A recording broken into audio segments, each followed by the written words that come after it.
Welcome back to the channel. Today we're going to work on the transfer cases. Finally got all the parts, so let's check out what we got. Alright, so here's the housing. I got some studs and some fittings, a couple seals, and the 32 spline front output housing.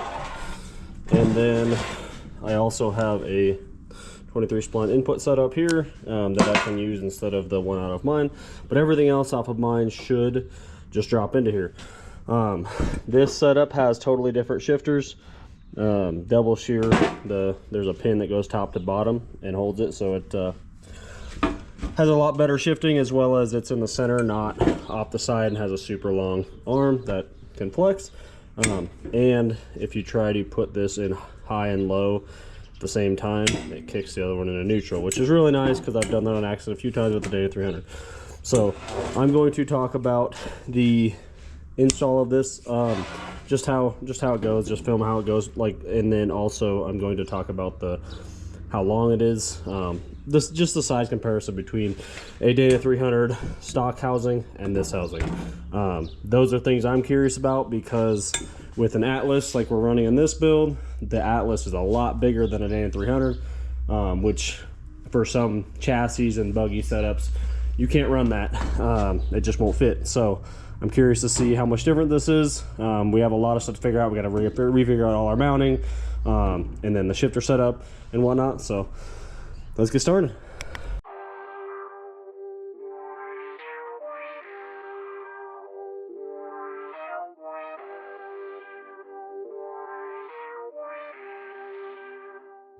All right, so obviously just had this out not too long ago, a couple weeks ago.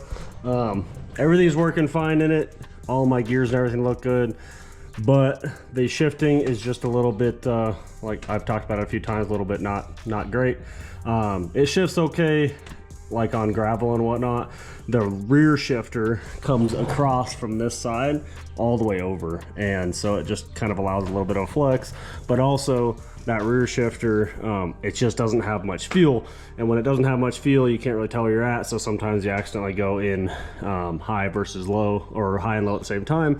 Yes, you can put the pills in there. My pills decided to smash themselves between the rails and not allow me to shift at all, so I took them out, which obviously hasn't gone super great, but I've been able to work around it for a while now, about a year and a half.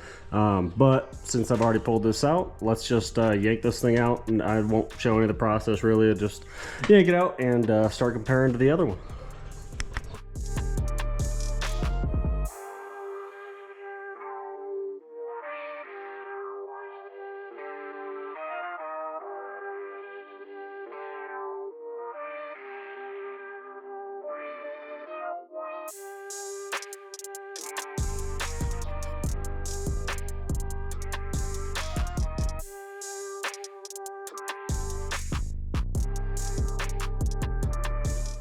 All right, so we got the Dan 300 here, and then the Apex case there, and do a couple measurements.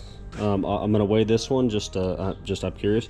So I'm gonna weigh the stock Dan 300 with everything installed. I did drain the gear oil, and then I will install everything on here and then measure that one as well, and just to see. And then let's get some quick measurements on some sizes.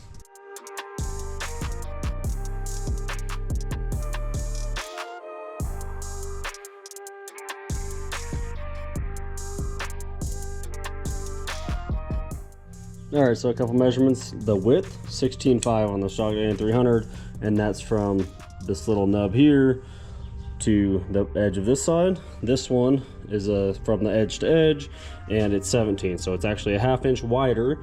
The thickness of it, I measured, obviously with the shifters and stuff, it changed a little bit, but I measured from the mounting point here to the mounting point of the rear output.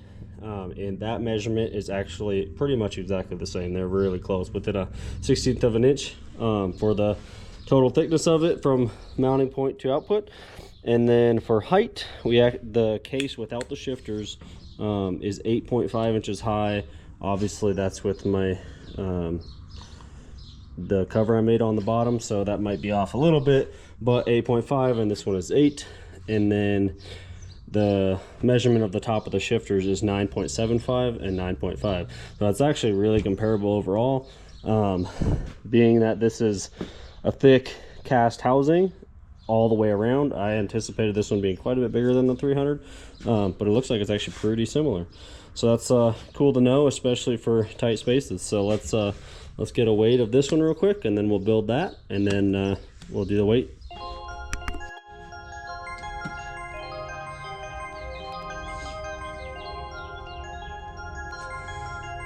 All right, we're just gonna use one scale. It's all zeroed out.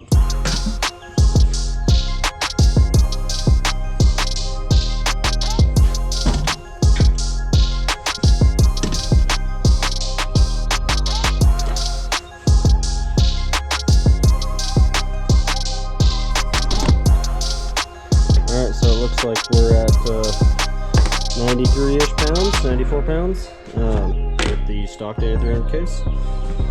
I'm gonna get this all torn down, and then we'll put it in this one and weigh it too. All right, so I'm gonna start taking this apart. With this setup, you have to, obviously you can't unbolt the back half like this one, so you gotta press things in and out. So I'm just gonna knock that out, and then we'll see how it goes putting it back in here. This currently is set up for driver's side drop, so I have to take this rear panel off and flip it anyways. But that's another nice thing about this, is you can swap it side to side. So let's get after tearing this one down.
All right, so everything's apart. This is what I was talking about with the shift fork, if you've dealt with the Dana 300 you're tracking. But it goes in, so these are the shift rails here, and then it goes all the way over to the other side, versus this new setup is in the center, and it's doesn't have as much room for flex due to the pin all the way through. So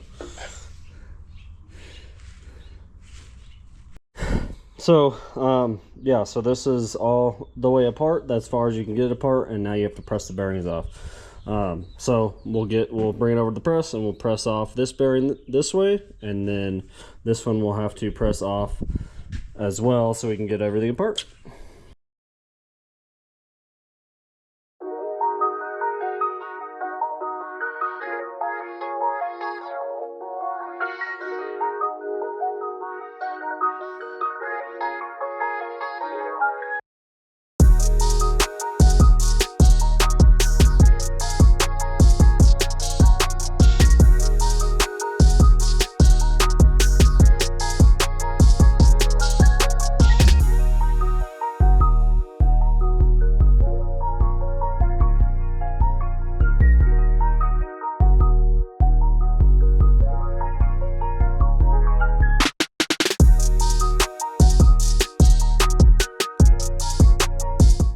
All right, this is the empty Dana 300 housing. It looks quite a bit smaller than the Apex, but the shifters aren't on it, which adds quite a bit of length and height, and then there's no pan on it either.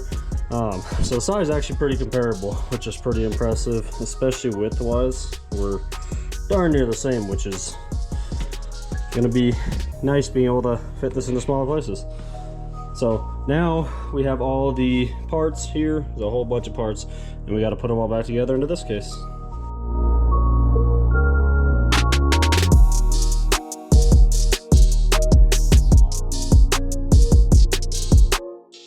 Alright, so this is the plate off.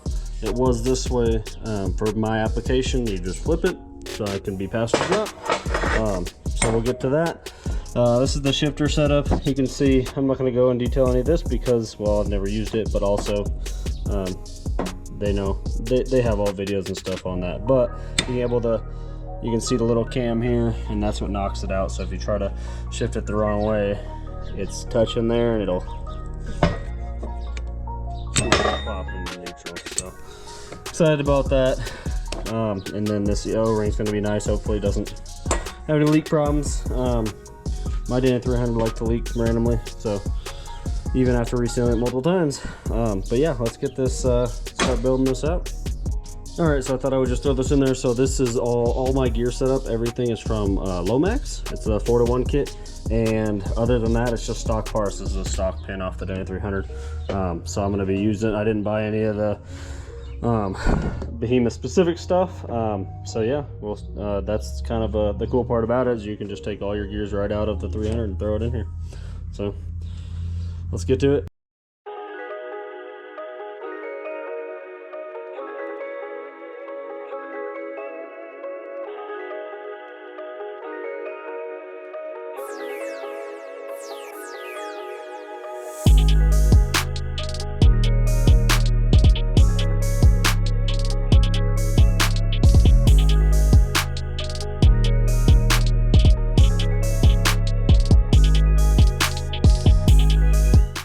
All right, so in order to get the center gear in, you don't have to fight with all the needle bearings, but you can just set this all together. You have to pull the shifter rod apart, which is what I just did. So essentially you pull all the top parts out, and then you pull the center rod out, drop it out the bottom, pull this rod out, that allows the center to go in, and now I should be able to just drop in all of the outputs. So it's gonna be, I have to put them all together now because I had to take them apart to get them out of the other Dana 300, but the full assembly should be able to drop in, which is pretty cool.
All right, so this whole thing's together, and we got it on the scale, 85 pounds. So it's a couple pounds lighter than the full Dana 300. Not too much of a difference, but hey, weight's weight, right? So a couple things about the install of everything. The shift fork, I could not get it to put the front output in. I couldn't get the forks far enough, so I had to take the pin back out, and then I was able to get it, and then had to put it back in once the gears were installed. Other than that, it's pretty similar to Dana 300, except for you can just put the press assemblies in, so that's pretty handy. So yeah, I gotta wait for all the sealant to cure up. I'll torque everything down, and then once everything's torqued down, we can throw it back in the rig. All right, so I'm playing with these shims here. The problem is right now is the front output has some movement. So I took all the shims out, still has some movement. So I have some shims for an 8-inch Toyota ring and pinion, and that is what I'm going to have to use to get this to have a little bit of preload on it so that it doesn't move around. All right, so we got this entirely set up, ready to go in the truck. I just had to wait for everything to dry and then adjust the front output shims a little bit. That output is the stock tan 300 output. This is the Behemoth output. The only reason I didn't use it is because this one is quite a bit shorter than this one, which means I would have to run a spacer, and I don't want to run a spacer, so I'm going to run the stock one. Next up, put it in the rig.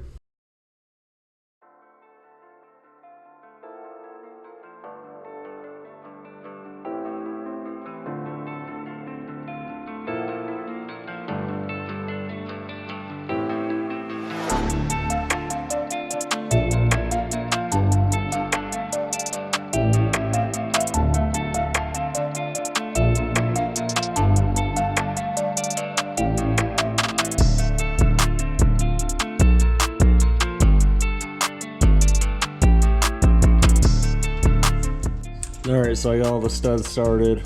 That way I know where they all go because there's a whole bunch of holes. So this is where it's going to live. This case is definitely a little bit wider up here. The old case was a ½ inch skinnier, but the widest part was down the bottom, not up here. So it gets really close to my exhaust, but should still fit in the same area without too much modification. And the drive shaft's in the same spot too, which is nice because I don't have to redo that. So I just got to get these studs all figured out, torqued down, and start making some mounts and some shifters.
Alright, so for the mount setup, we used a piece of 3/8 plate and built a collar mount, and then I also decided to tie that into the bottom of the housing where the bolt holes were.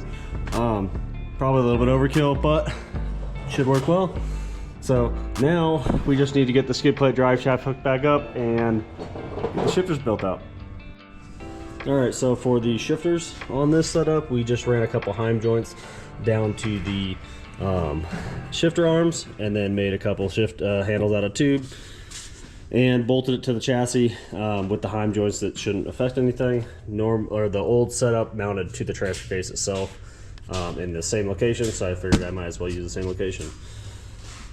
So with the shifter setup, on these, the arms, like there's 3 different bolt holes you can use to make it easiest to shift and everything. I put it on the farthest out ones, and that way both are the same.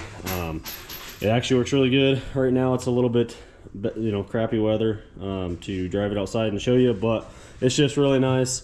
Played around, did some front digs and all sorts of stuff just to see how they shift, and they shifted perfectly. So excited to try it out on the rocks and see how they do. Hopefully they always shift nice.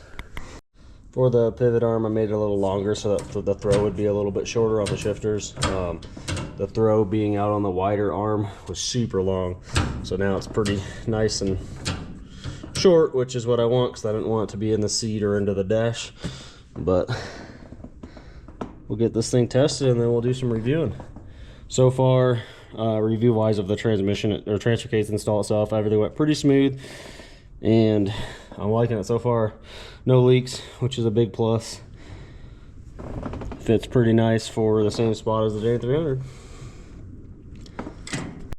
So I'm still going to finish all of this out with a center console setup, but we will get some rock time with these, get in the rocks and shift around, and then we'll do a review on this setup to see how we like it.